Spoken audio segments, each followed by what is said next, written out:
News every 15 minutes, weather every 10, and sports twice an hour. Newstalk, KGVO, AM 1290 and 101.5 FM. You're listening to Montana Morning with Peter Christian.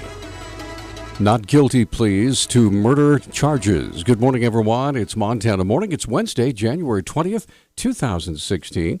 Right now, the sky's cloudy. It's 30 degrees in Missoula. And our newscast this morning, sponsored by the Mustard Seed Asian Cafe in Southgate Mall. We do have a report from the Montana Department of Transportation, and I just spoke with Sergeant Jeremiah Peterson with the Missoula County Sheriff's Office, that the Department of Transportation has closed Highway 200 between Tura and Clinton due to a rock slide that occurred last night just before 9 p.m. Now, only local traffic will be allowed access. Traffic's being detoured onto I-90 from Tura. The road's expected to remain closed through most of the day. The man and woman accused of savagely killing a Missoula Super 8 motel worker and stabbing an elderly woman in a supermarket parking lot have entered pleas of not guilty in district court. Chief Deputy County Attorney Jason Marks has more. Both Scott Price and Sarah McKnight appeared for arraignment this afternoon in front of Judge Dayshaw. Both of them entered not guilty pleas to all of the charges, and further hearings were set in February that will functionally serve as scheduling hearings. Prosecutors allege Price stabbed a woman at a grocery store parking lot in an attempt to steal her car, and that Price and McKnight then went to a nearby motel where a cleaning woman was killed. Mark said despite the egregious and brutal nature of the alleged crimes, his office will not be seeking the death penalty. This time we are not seeking the death penalty. Not all homicide cases are eligible for the death penalty. It's only a specific subgroup of cases that would be eligible for the death penalty. And what I can tell you right now is that at this time we are not seeking that. But bail for both was continued at $1 million.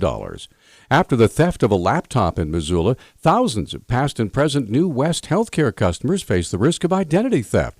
The laptop was stolen November 18th, but according to Montana State Auditor Monica Lindeen, the theft was not reported to her office until just recently. We were notified by New West on Friday, this past Friday, that they have experienced a security breach.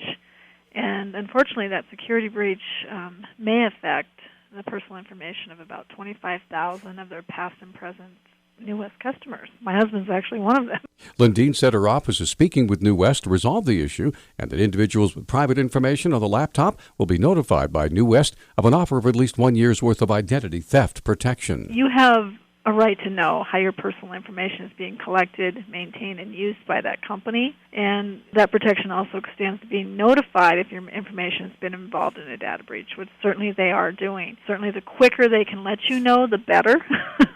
Obviously, for good reason, especially if it happened to be any kind of credit card information. According to Missoula Police Public Information Officer Travis Welsh, a laptop was reported stolen from a downtown conference room on the 20th, 2 days after New West says the laptop was taken. Police files indicate the laptop was indeed stolen on the 18th. Welsh says the laptop theft investigation has since gone, quote, inactive, end quote. The Montana Board of Regents held a regularly scheduled meeting in Helena yesterday and approved all items on their agenda, including raises for faculty and staff at schools struggling with enrollment issues.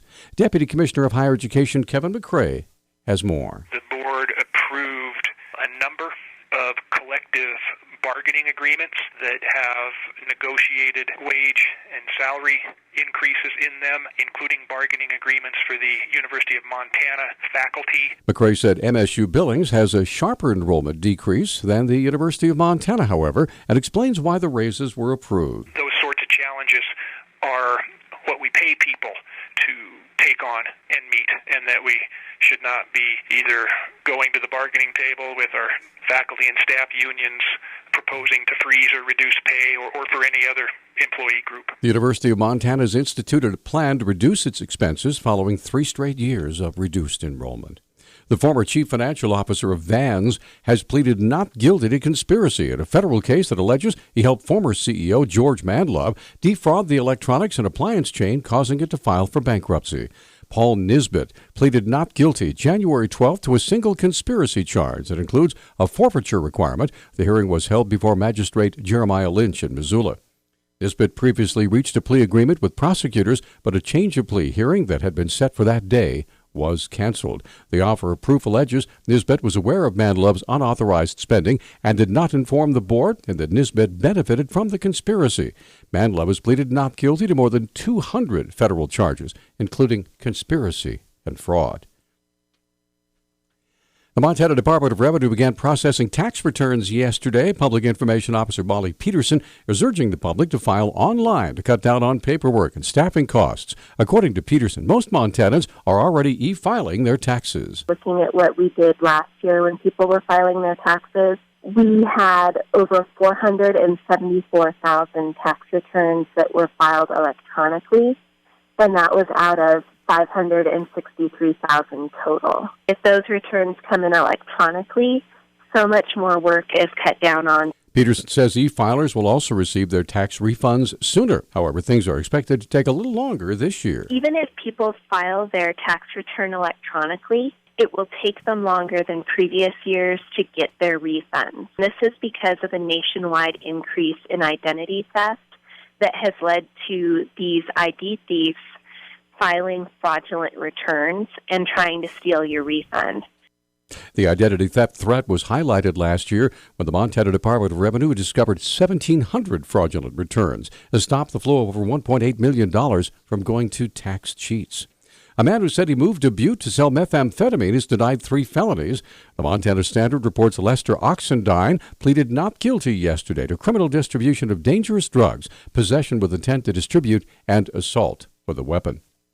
The man is widely expected to be declaring his candidacy for governor today. Republican Bozeman businessman Greg Gianforte held a telephone town hall meeting last night and addressed the issue of stopping the federal government's encroachment on Montana's 10th Amendment constitutional rights. Attorney General Tim Spock's lawsuit against the EPA.